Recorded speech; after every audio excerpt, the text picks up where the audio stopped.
My wife cheated on me with my best friend. I don't even know where to begin. I can't describe how I'm feeling right now or how to process any of this. I made this account initially to see if anyone else has gone through something remotely similar to this, and unfortunately, it's not that uncommon. I apologize in advance for the length of this post. I just needed to get this all out because I thought I'd go insane. I met my wife, we'll call her Sue, in college.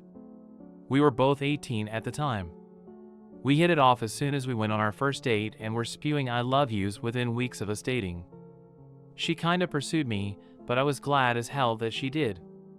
We shared our deepest insecurities and secrets with each other.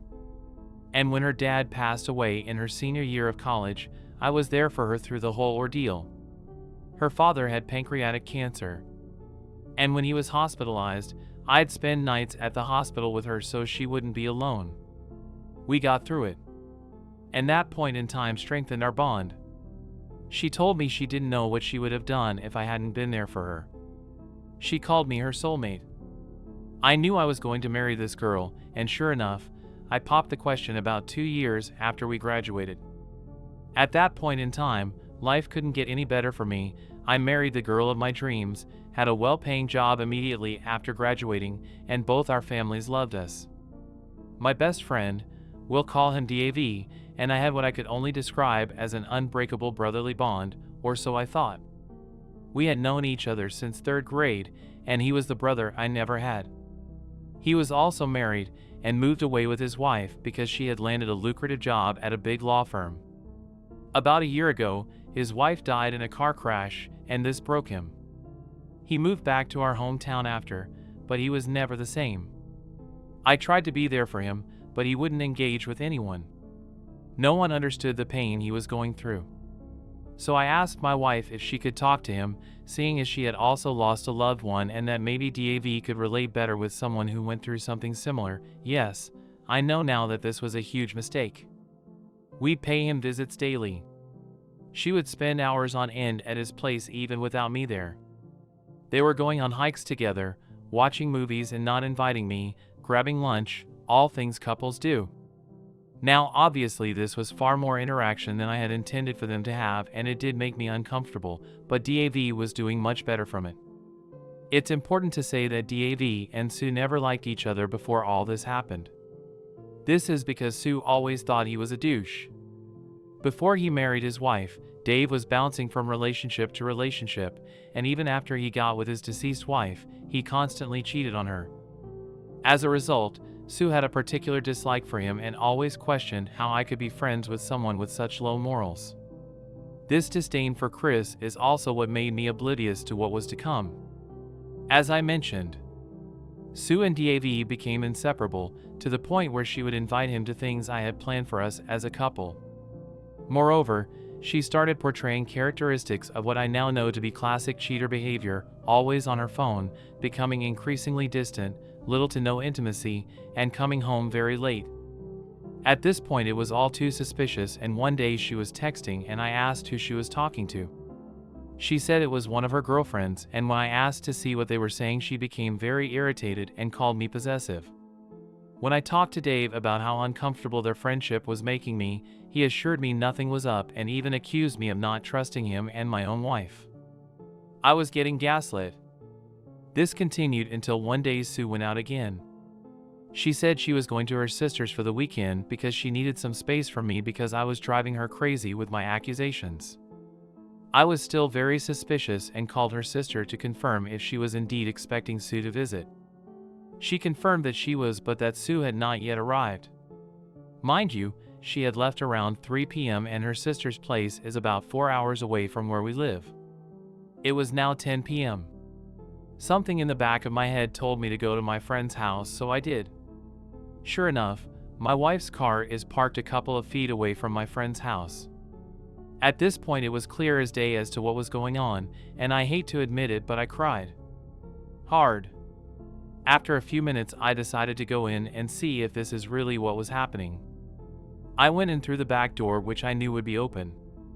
I quietly made my way in and I could hear my wife moaning. I was shaking. When I made it to the door of his bedroom I could see through the creak. My wife, bent over on his nightstand. I'll never get that image out of my head. I'm literally crying as I'm writing this down. I pushed the door wide open and they both froze, staring at me. It took every ounce of my being not to beat the living hell out of DAV. I just walked away and got into my car. I could hear them scrambling and my wife started screaming at me to stop and that she can explain. I didn't want to look at her. I don't know what I would have done, so I just drove away.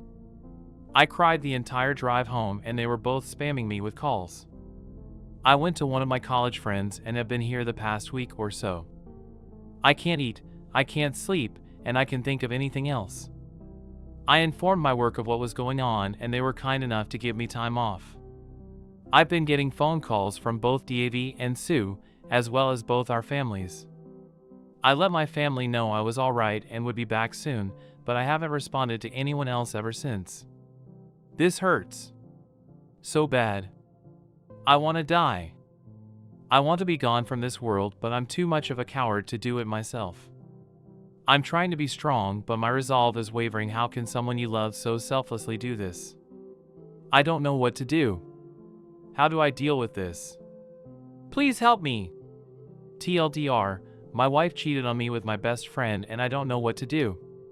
Help me. Update. First off, I wanted to thank you all for your support and words of advice. You all made this time in my life somewhat bearable.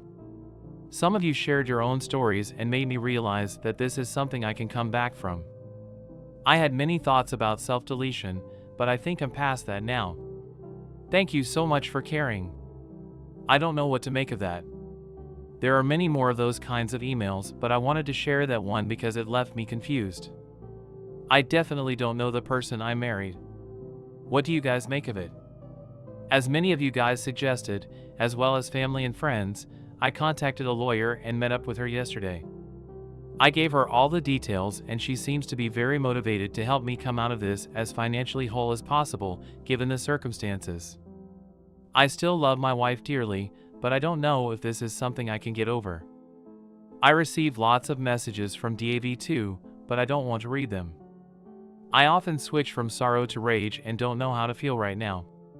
Should I try to see if reconciliation is possible, or should I just end this marriage now and save myself more heartbreak? My family knows everything. Apparently Sue confessed what she had done to everyone. I've been away from everyone for more than 2 weeks now and I still don't know what to do. The pain still feels fresh. Every time I close my eyes, I can see nothing else but Sue and Dave together, and the pain doesn't seem to be lessening. I know most of you are saying to just divorce, and I would say the same thing too, but things aren't that black and white when you are the one in this situation. Given all this new info, I'd appreciate any advice, particularly from people who've been here. Betrayed spouses and waywards, how did you manage to move past this? Is it even possible? Right now I'm almost certainly going to move on with the divorce, but I just need reassurance I'm making the right decision. I've read all your comments and felt I needed to add this. I was told by her as well as family and friends that she has been living with her sister the past few weeks. In one of her emails she explained that she has only spoken to DAV once since I found out and went full NC with him. Her mother called me and apologized for her daughter's behavior via text. I didn't pick up her calls. She said Sue is in individual counseling at the moment. In another one of her emails she said she was never going to leave me for DAV. She has feelings for him, but she doesn't love him. Huh. Dave is supposedly leaving soon, but is apparently holding it off until he speaks to me face to face. There's a lot of other stuff I haven't addressed and I'm probably leaving out some details, but some of my family and friends are saying I should just talk to her and move on from there. That's where I'm at now. Update 2. So I took some time off of Reddit and other social media to reflect on my marriage and the steps I was going to take moving forward. I was getting lots of advice from the kind people on here as well as family and friends. However, I wasn't sure what I really wanted. A lot has happened since then, so this might be a novel. Bear with me. When I look back on the marriage, most of it was filled with little else but happy memories, which is why I was trying so hard to find a reason to stay. However, When I started thinking about her cheating, how she and Dave gaslit me and made me question my sanity, the only thing I felt was rage. The deeper I looked, the angrier I got. I will never forget how angry Sue would get when I questioned her on where she'd been when she came home late, or the disgusted look Dave gave me when I asked him, man to man, if there was anything going on between him and my wife. The cheating was bad enough, and even worse was that it was with my best friend. But the gaslighting. The fucking gaslighting. I will never get over it. Fair enough, I was played like the fool I was, but it takes a special kind of person to lie so effortlessly and so well. I don't know how they were able to flip the switch like that. I remember one night when she came home late, about 2 days before I found out, she was telling me how much she loved me and how horny she was when she was driving home thinking about me. Now I am almost certain she had come home from Dave's because she wasn't wearing any panties. She had sex with both of us back to back. I fucking kissed her. This whole situation made me feel like a wimp. How could I have let them walk all over me like that? I feel so emasculated. The more I reflected, the more I got the urge to head over to Dave's. But I couldn't. There is no justice for me, not with our justice system. They get to torment me, assault me mentally, but if I retaliate, I'm the one who gets put in jail for who knows how long. I spoke with my lawyer about this, and she urged me not to do anything stupid. Not only would I go to jail, but I would jeopardize my chances in the divorce proceedings. She suggested I see a therapist, but I don't want to. I don't see the need. I was still getting spammed with emails from Sue, and they were just making me angrier. She was still spewing the same nonsense as before, and how miserable her life would be without me. She even had the nerve to send me Bible verses on forgiveness. If I mattered that much, why do it? I started going to work again because I wanted to be busy. Being distracted has really helped me cope better, and I don't drink as much as I was at the beginning.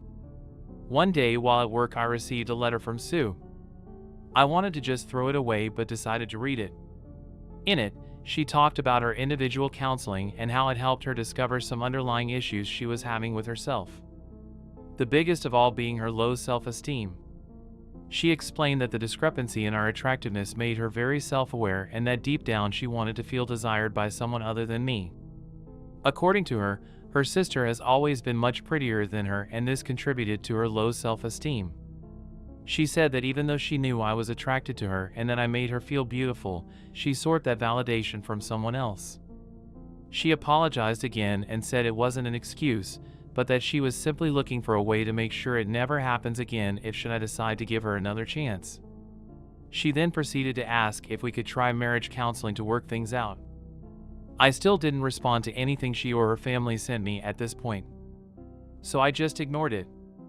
Anyway, I started the divorce proceedings, and the first order of business was splitting our finances, and unfortunately, I couldn't untangle myself from her without her consent. We each have separate accounts, as well as a joint savings account, and unfortunately, I can't take what I'm entitled to from it without her. Even though I make significantly more than she does, and have contributed the most of the money in that account, I'll probably have to split it with her 50-50. So I just proceeded with filing the divorce papers. She was served a few weeks ago, and then the shit show started. The very day she was served, she showed up at my apartment with the divorce petition in her hands. I don't know how she found out where I was. We just stared at each other for what felt like forever, and all the pain from that night came back. All the emotions I felt returned with renewed vigor. I almost teared up again, but I didn't. She looked like she had been crying, and she rushed towards me and tried to give me a hug. I gently pushed her away, and this somehow made her hysterical. She started shouting, asking why I was giving up on us so easily, and if we could just talk it out. At this point, I figured I just wanted to get away from her. Looking at her gave me a wave of different emotions, so I wanted to get away before I did or said anything I would regret. I tried going back to my car, and she threw herself on the top of the hood. I asked her what she wanted, and she said she just wanted to talk things through, that we couldn't end our marriage in such a manner without at least clearing the air. I relented because she was clearly not taking no for an answer and was making a scene. We got into my apartment and I just sat down and listened to what she had to say. Again, she said she would do anything to save our marriage, that she doesn't love Dave, that she's sorry. She said she did some research on how we can move forward and suggested a trial separation. In this separation, she said I could date whoever I wanted, but that I should hold off on the divorce and at the very least give her the chance to mend our friendship and then our relationship as husband and wife.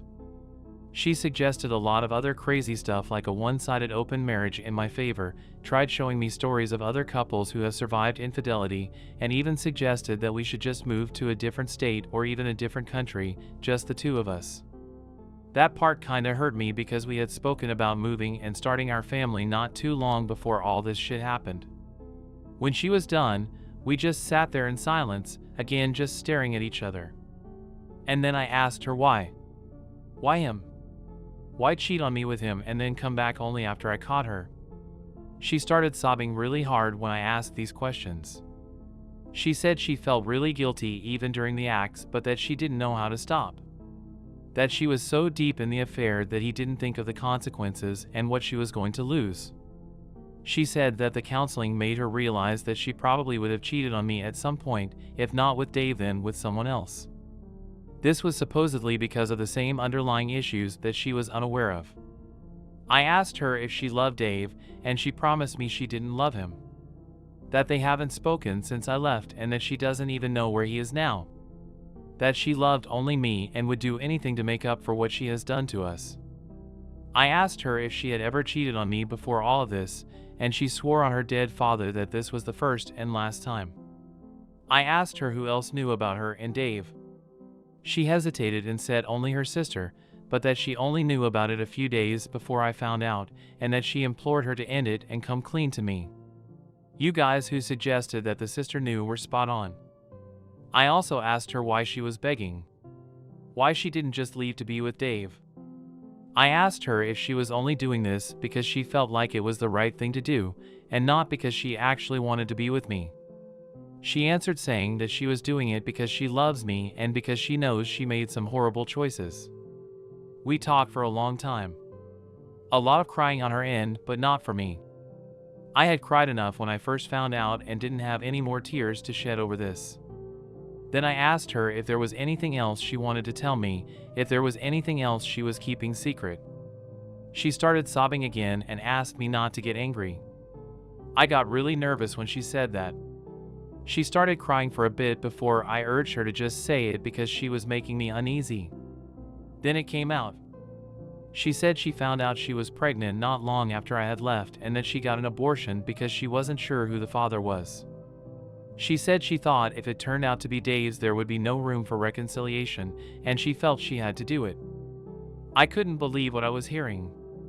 I was in shock, and she started begging even more not to let this be the end of our relationship. I just went numb. I asked her to leave and she begged me to stay. That we still needed to talk. All this begging was simply infuriating, coupled with the news I just heard. I asked her how far along she was when she found out she was pregnant, and she said a few weeks. Then it hit me. Wait! You said in an email that you only started having sex with Dave about a week before I found out. Was that a lie? She nodded. She fucking nodded. She explained that she only said that because she didn't want to hurt me with the details and was trying to minimize it. She confessed that it was physical for less than a month. She tried to console me, but I pushed her away. I asked her to leave and never come back. She tried saying something, but I just started yelling at her to leave. She asked if we could talk again once I've processed everything, and I refused. I told her I had found a job in another state and would be moving as soon as the divorce was underway. In our state, there is a 2-month cool-off period after you file. I had already planned on doing this and was just finalizing everything before I resigned from my current job. I had already given my boss a notice at that point. When she heard this, it was more of the same crying and pleading like before. I told her to leave or I would call the police. She reluctantly left, and I just lay on the floor wondering where I went wrong. How did my marriage get to this point in such a short period of time? I just couldn't understand it. I was somewhat sure of the divorce before, but after she and I spoke, I was now more sure of my decision than ever before. I ignored all efforts on Sue's end for contact again. However, a few days ago, this was on Thursday, I received a phone call from my mom that Sue was in the hospital. Apparently, she was hospitalized for a drug overdose. This all felt like a nightmare. I still don't know how to process all of this. Why is all of this happening? I visited Sue in the hospital and she seemed to be okay, but she was checked into a psych ward. That's where things are at now. I still have no idea why she would do this, and the time I visited her, she was asleep. It hurts because I still love her, and right now I'm just happy she's okay. I haven't been thinking of the divorce given what's going on right now. How do I even proceed? There's probably a lot of important details I'm leaving out, but adding them will just make this unbearably long. I just need suggestions on what I should do next. Edit: I've reposted this to my page because I'm getting spammed with messages asking me to repost. I didn't get to reply to most of your comments, so please chime in. I could really use the advice. Thank you all. Update 3. My life is a disaster. I was hoping my last update would be my last post relating to this matter, but here I am again. It's been about 8 months since my life turned into a shit show, and unfortunately for me things just keep getting worse. I'm not going to go into detail, but I hope I can give enough to get some constructive feedback from you on here. You've been far more helpful than you know. The last time I posted, Sue was in a pretty bad mental state, and fortunately, she got better after some therapy. I felt really bad for her, but I knew I couldn't stay. I know a lot of people have made it through this kind of stuff, but I know myself. Had I stayed, I'd only be doing myself and her more harm than good. I'll never get over it, and will probably harbor some resentment even a couple of years from now. We agreed to divorce, but she wanted us to remain in contact even if it was just minimal. The divorce process was pretty smooth, and we got divorced about a month ago. I moved to the West Coast to start anew, and things were finally starting to look good for me. But then I got a phone call about Sue again from her sister. And long story short, Sue suffered from a stroke. She is almost completely immobile on the left side of her body and can barely speak. I can't even put into words how fucking devastating that was to hear, let alone how crushed I felt when I went to visit her. She looked nothing like the person I knew, and she'd always cry when she saw me. One of the worst parts about all this is I can't help but feel like it's my fault this happened to her. People tell me it isn't, but I feel like it is. Even though her closest family says it's not my fault, I can sense some hostility from them whenever I speak to them. Her aunt cussed me out in front of everyone when she saw me, and they were all silent. They just asked me to leave it alone and get on with my life. As much as I wish I could just move on, it still hurts knowing how all this shit turned out. I haven't spoken to Sue since she got the stroke, and her family won't let me see her cause apparently I cause her stress. I don't even know the full details because I don't have the right to know now. I just can't seem to catch a break. Fuck me, I guess.